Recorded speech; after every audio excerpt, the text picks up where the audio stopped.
Okay. Ayan mga kalaro, tapos na tayo. Gusto ko lang makuha kasi meron tayong recap. Sa mga hindi po nanonood ng live, ito po yung video nyo sa summary ng mga lumabas na mga digit. So, ang mga lumabas na digit ngayong 5 PM para sa 3D at 2D, ngayong October 11, eto na po. Check nyo yung ticket. Pero kung hindi ka pa nakasubscribe, subscribe. Baka manalo ka ng GCash sa Sunday hanggang 500 pesos. Gusto mo ba?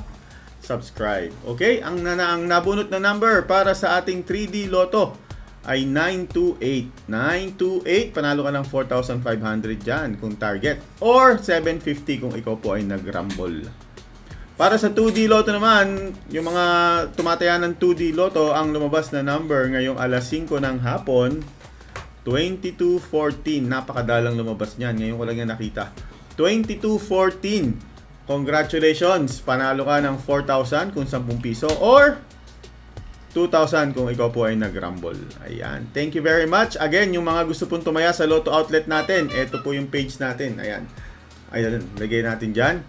Hanapin nyo kami sa Facebook, Taya Tayo Lotto. I-chat-chat nyo lang kami. I-chat nyo lang yung teller natin. Ayan, si Edgar Nacorda, kasama natin ngayon sa video. Suki po natin yan sa ating online. Thank you sa panonood at sa pagtaya. Okay, yung mga OFW at yung mga nasa trabaho, pwede na kayong magbili ng ticket. Bili ng ticket sa amin. Kami bahala sa